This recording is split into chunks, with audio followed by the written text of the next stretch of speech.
Not any 3 random questions, 3 specific questions. Those 3 specific questions are, what is your name, where are you, and what is today's date? Questions are, where are you, what is your name, what is today's date? They do not need to be in a specific sequence. You can just say them in any order fashion you want. Now there's a real human being that is in there, so if you ask him a question, he's naturally going to want to reply to you. Do not wait for him to reply to you. The grader's just going to be like, he answers appropriately. Then you're going to move on. So after the 3 questions, then you're going to tell the casualty to take a seat, because we don't want him falling over and hurting himself. For this lane to make life easier on the poor casualty, he's going to sit on a chair, not on the ground. And it makes things easier for you because you don't have to get as low to the ground to treat him. All right? The next thing you need to do is expose the wound. All right? You expose the wound by taking off the helmet. Don't ask me how he has a wound under his helmet while wearing a helmet. He just does. All right? So those 3 things need to happen in sequence. Ask 3 questions, tell the casualty to sit down, and then expose the wound. For this lane, and this lane only, the wound is going to be a piece of white medical tape. And it could be confusing, so we actually went a step further and wrote the word wound on there for you, so you will not get confused. All right? White medical tape, word wound. Sometimes we'll even do it in red. Red, blood, that. All right? So after you expose the wound, you're going to reach into his IFAK and pull out his emergency trauma bandage. All right? Some people have this kind of IFAK. Some people have the old school one that's big and bulky, the ACU kind. All right?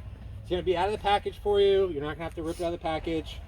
During testing, those things are going to get beat up. I mean, during training, it's going to get beat up. For testing, we get you guys brand new ones so you guys have a better time wrapping it. All right? First thing you need to do is you need to expose the white sterile portion of the bandage. All right? It's very important that you do not touch the white sterile portion of the bandage. Just remember this. White on white. White sterile portion of the bandage touches the white medical tape. Touches nothing else. The leaf falls from the heavens and is about to touch that white sterile portion of the bandage. Protect it with your life. All right? Because if it touches it, you're going to get a no-go. Got it? Oh. All right. So then you're going to put it directly on top of the wound, and you're going to wrap around his head. You do not have to wrap towards the front of the head. It is just easier, I have learned, if you start wrapping from the front. And I'll tell you why as he goes.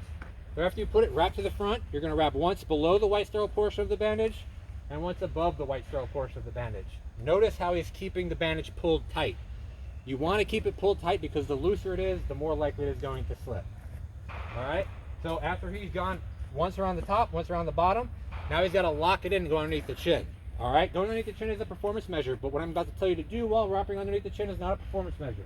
You're going to cause one twist in the bandage and go underneath his chin and then twist again on the way back up. All right? To make life easier for you, when you come back to the top, wrap to the front of the bandage. If you start your wrap from the front when you first do it, and then you wrap around underneath, and then you come back up and wrap around the front of this, it causes a tight seal around the pro mask, so it will not move. If you go to the back, it'll cause this to slip and go over his ear, and you cannot cover his eyes or ears. All right? So you don't have to wrap to the front. It's just, after doing this about 1,000,000 times, I've learned that it is way more easier. All right? After you wrap it, you're going to continue and finish the wrap all the way. All right? Now the last thing you have to do, one of the last things you have to do is make sure that you do not stow it directly on the wound. Do not stow the tail end of the bandage on the wound. You have to stow it away from the wound. So if you unravel it all the way, and then the tail end of it is on top of the wound, just roll it up a little bit and stow it. There's a little clip on the end. You don't have to use the clip. You can just stick it in right underneath. All right?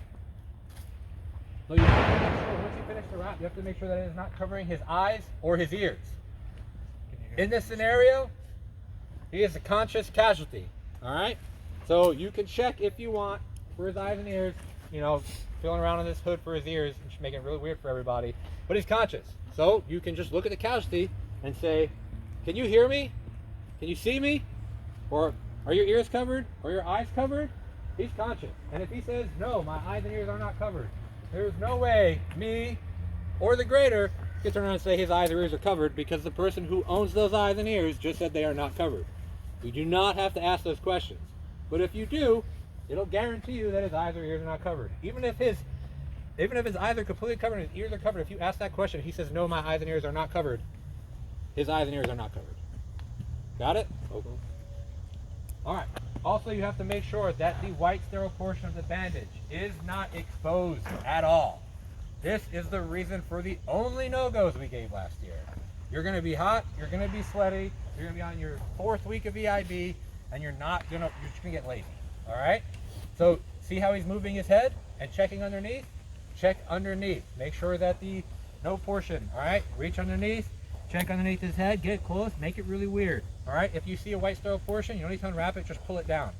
All right? Then check the top. If you ever adjust it, go check the other area to make sure when you pull it down, you didn't expose the top portion. All right?